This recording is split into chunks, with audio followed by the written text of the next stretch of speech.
కేసీఆర్ గారి దమ్మెంత అన్నది ఒరిజినల్ కాంగ్రెస్ పార్టీకి తెలుసు కాబట్టే తెలంగాణ రాష్ట్రం వచ్చింది. వచ్చినటువంటి ఆ రాష్ట్రానికి ఇవాళ రేవంత్ రెడ్డి గారు ముఖ్యమంత్రి అయిన అది మర్చిపోయి కేసీఆర్ గారు దమ్ముంటే ఇక్కడ రావాలి అక్కడ రావాలని రేవంత్ రెడ్డి గారు మాట్లాడడం చాలా బాధాకరం. హుందాగా ప్రవర్తించాలి ముఖ్యమంత్రి గారు.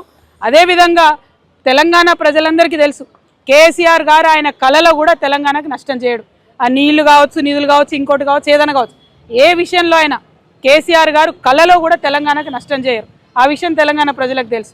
ఈ ముఖ్యమంత్రి గారు రేవంత్ రెడ్డి గారు వచ్చినాకనే చంద్రబాబు నాయుడు గారిని పిలిచి ప్రజాభవన్లో హైదరాబాద్ బిర్యానీ పెట్టి గోదావరి నీళ్లు గిఫ్ట్ ప్యాకెట్ కట్టి చంద్రబాబు నాయుడు గారికి ఇచ్చి పంపించింది రేవంత్ రెడ్డి గారే, కేసీఆర్ గారు కాదు.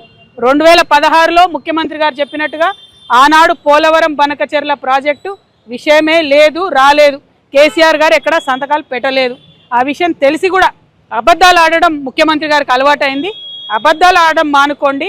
చెప్పిన పెన్షన్లు ఇవ్వండి, చెప్పింది చెప్పినట్టుగా స్కూటీలు ఇవ్వండి, చెప్పినటువంటి 6 గ్యారెంటీలు అమలు చేయండి. ఎస్, పెడదాం అసెంబ్లీ, ఖచ్చితంగా పెడదాం. మీ ఫెయిల్యూర్స్ మీద పెడదాం, 6 గ్యారెంటీలు ఇవ్వని దాని మీద పెడదాం, మహిళలను మోసం చేసిన దాని మీద పెడదాం. అప్పుడేం జవాబు చెప్తారో రేవంత్ రెడ్డి గారు దాన్ని కూడా